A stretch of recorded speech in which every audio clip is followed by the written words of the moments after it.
Shalom, salimu kwa jina la Yesu Kristo. Mahali popote pale ulipo, asante kwa ajili ya siku nyingine na kwa ajili ya wakati unaotumia ili niweze kupata nafasi ya kujifunza ujumbe wa neno la Mungu. Leo tujifunze kwa habari ya usemi wa Yesu Kristo ambao alilenga kufuza jambo.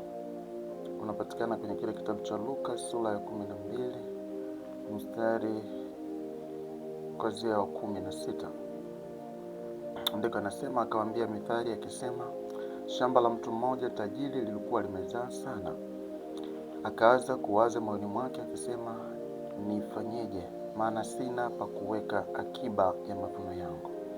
Akasema, nitafanya hivi, nitazivunja ghala zangu, nijenge nyingine kubwa zaidi, na humo nitaweka nafaka yangu yote na vitu vyangu. Sura ya 19 ndiko anasema, kisha nitajiambia, nafsi yangu, una vitu vyema vingi ulivyojiwekea akiba kwa miaka mingi. Pumzika basi, ule unywe, ufurahi. Mstari wa 20 maandiko yanasema, lakini Mungu akamwambia, mpumbavu wewe, usiku huu wa leo wanataka roho yako, na vitu ulivyojiwekea tayari vitakuwa vya nani? Mstari wa 21, ndivyo alivyo mtu ajiwekeaye nafsi yake akiba, asijitajirishe kwa Mungu. Tamani kujifunza pamoja nao ujumbe huu na dhana zima ambayo Yesu alikuwa anatamani tuipate. Alizungumza juu ya kijana mmoja ambaye alifanikiwa, mithali yenye ilibeba fuzo kwetu. Amefanikiwa, akawa amelima, mazao yamestawi, akawa amefanikiwa. Alivyoangalia mavuno yake alionayo, akasema, sasa mahali niliponapo pa kuwekea hapatoshi. Kinachostahili nifanye, nitazivunja ghala zangu, nitajenga zilizo kubwa zaidi ili niweze kukihifadhi hiki nilichokipata. Na alikisumbukia, aliweka nguvu, aliweka muda, aliweka fedha kwa ajili ya kukifikia, na hatimaye akawa amekifikia. Ilikuwa ni kusudio lake kufikia. Alipofika akasema, nitaiambia nafsi yangu, una vitu vingi vyema ulivyojiwekea akiba kwa miaka mingi. Pumzika basi, ule unywe fulani, na kwamba amefikia hatima aliyokusudia. Niliteseka, nilipambana, niliumia, nilitoka jasho ili nije nifikie, na sasa nimefikia. Akasema, sasa basi, kwa sababu kwa miaka mingi sasa itakayofuata sitakuwa ninaumia tena, sitakuwa ninateseka tena. Kimsingi, swala la akiba ni jambo jema, linaokoa juu ya kesho, na kuweka akiba ni jambo la kihekima kwenye Biblia. Biblia inasema anaweka akiba ni mtu mwenye hekima. Anafundisha kwenye kitabu cha Mithali kwa habari ya chungu ambao ni wadogo, lakini weka akiba. Lakini je, hapa Mungu alichokuwa anataka tujifunze kwenye maandiko haya ni alifanya vibaya kuweka akiba? Hapana, si kweli. Kama ambavyo nimekwisha kukueleza kuwa Biblia inatufundisha kuweka akiba, kwa sababu ikiwa leo ninapata, kuna nyakati nyingine ambazo naweza nisiwe ninapata. Mungu anaweza akifungua mwaka huu ukawa baraka kwangu au kwako, usije ukasema miaka yote itakuwa. Kwa hiyo ni hekima kuweka akiba, na inabidi kujizoesha kuweka nidhamu, kuweka kusudio la dhati. Sio kitu chepesi, lakini unajifunza, unajizoesha, na hatimaye unaweka akiba. Kwa si swala la kuweka akiba ambalo maandiko haya Yesu alikusudia kujifunza kwamba ni kitu ambacho kukipendelea, lakini kitu ambacho kilikuwa anataka tujifunze ambacho hakikuwa sahihi kwa huyo kijana ni kuwa katika kuishi kwake lengo la kuishi kwake lilikuwa afanikiwe kupata hiki alichokipata. Kwa hiyo bidii, muda, nguvu na kila kitu alivyoviwekeza kwenye maisha yake, nije siku moja nifanikiwe niwe hivi. Siku moja nikipata, kama ni mkulima, nikilima hivi na hivi, nikipata junia fulani nitahifadhi vizuri, basi baada ya hapo sitateseka tena. Sasa maisha ndio nimefanikiwa. Utaiambia nafsi yangu, ule unywe fly. That is, kama ni Kiingereza angesema hapa ndio ilikuwa destiny yake. Kwa hiyo kuzaliwa kwake alijua kwamba amekuja kugundua kitu kimoja, kufanikiwa na kufly basi. Na alijua hayo ndio maisha. Maandiko yanasema wakati alipokuwa amefikia hicho alichokifikia, na akasema sasa nafsi yangu ifurahi, pumzika sasa. Mungu akamwambia, mpumbavu wewe, usiku huu wa leo wanataka roho yako, na vitu ulivyojiwekea tayari vitakuwa vya nani? Hizo mali alizojiwekea, alizopambana nazo na kuweka, alivyoweka bidii na kufikia maisha yake usiku huo. Kuna watu wanasema leo tutayamaliza maisha yake. Anasema vitakuwa vya nani? Ni dhahiri ya kwamba hata vimiliki yeye, maisha yake yatakuwa ameisha, atakuwa amekufa. Kwa hiyo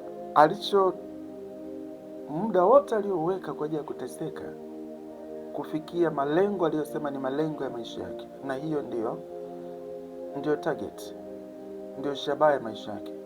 Anaambiwa kwamba pale alipofika na kwamba sasa ninaanza kuishi, sasa naanza kufly, sasa naanza kuenjoy. Anaambiwa leo nafsi yako inatafuta kufa. Nafsi yako inatafuta kuangamizwa.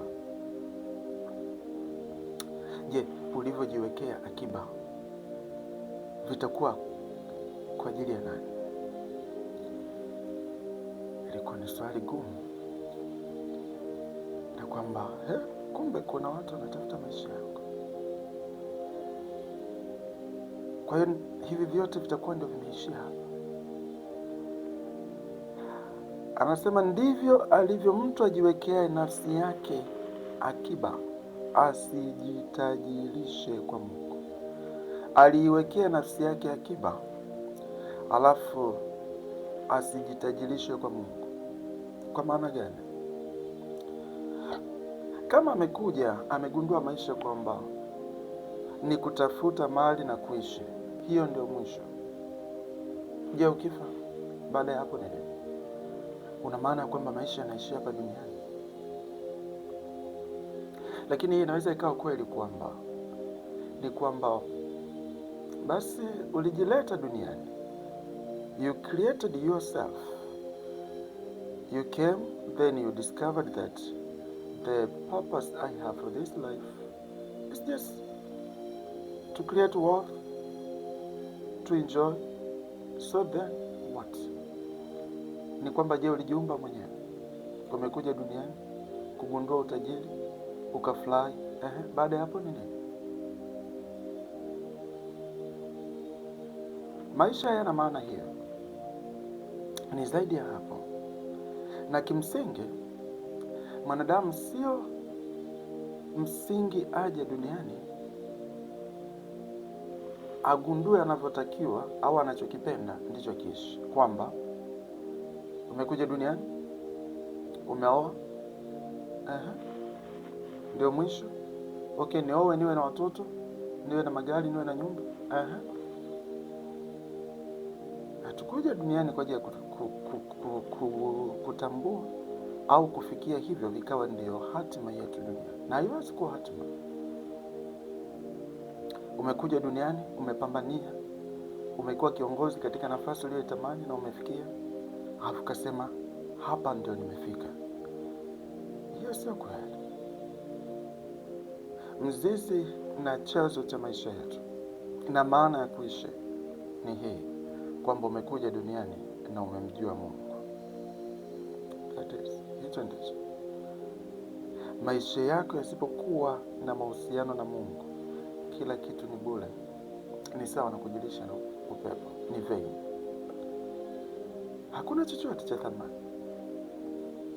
Hata kama ungeoa mke umpendaye, ukajenga nyumba upendayo, ukamiliki magari upendayo, ukafika nchi unayotamani kuifikia, mwisho wa siku hayo yataisha, na hakuna kitu chochote kitakachokuwa na thamani.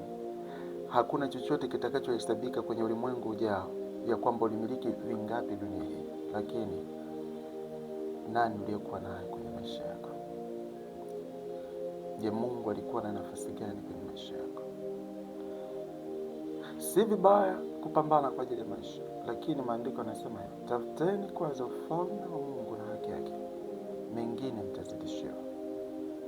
Hivi ambavyo kila siku tunapambana, kila siku kuwekeza, kila siku, ikiwa hiyo ndio imekuwa target, basi kila kitu hakina maana, na tumepoteza kabisa shabaha ya msingi. Shabaha msingi ni mjue Mungu. Shabaha msingi ni mjue Mungu, zaidi ya kuwa na chochote kile zaidi. Na kwa hakika ni kwamba ukiwa na Mungu, hivyo vingine hivyo Mungu atakujalia, na utakuwa salama hata baada ya kuondoka. Mpumbavu wewe, maandiko ndivyo yanasema. Ulipambana upate mke uishi maisha ndio hivyo, usimtambue Mungu. Siku moja utakufa, mke utamwacha. Huyo mke atakuwa mke wa nani? Atakuwa mke wako. Atakuwa mke wa mwingine. Maisha yako yatakuwa wapi? Mali utaenda nazo. Utajiri wa mtu haupo katika wingi wa mali, upo katika kumjua Yesu Kristo kwa Bwana na Mwokozi wa maisha yake. Ipo siku itafika ya kuwa kila kitu hakitakuwa na maana. Utajiri hautakuwa na maana. Kama ulikuja duniani ili utambue umaarufu na jina, kuna siku havitakuwa na maana yoyote ile. Ni kweli, kuna siku havitakuwa na maana. Anasema usiku wa leo wanatafuta nafsi yako. Unaweza kufanikiwa kukipata hicho unachotaka, kupambana nacho kukipata, hata ukasema Mungu simhitaji, alafu pindi unapopata ndipo maisha yako yanaishi. Pindi unapofika cheo unachotamani kufikia, ndipo kesho yako. Kuna watu wanatamani kuwa na unakufa. Miaka yote uliishi, unakuwa mmoja, umemnyima fursa Mungu ya kudhihirika duniani kupitia wewe. Kwa sababu vile usivyomtambua Mungu, vivyo hivyo pia hautaweza kumdhihirisha Mungu kwenye dunia ili wengine wanufaike na Mungu kupitia wewe. Unapoishi kutafuta vile ambavyo unaona vitakufurahisha wewe, ni ubinafsi na kumdhulumu Mungu nafasi yake, sababu ya kukuumba moja, ya pili ya kukupa uzima ambao unao. Kwamba nitambue tu, nipate tu kile ninachokitaka, afu niishi nafsi yangu. Maisha si nafsi yangu. Maisha ni Yesu kupitia mimi.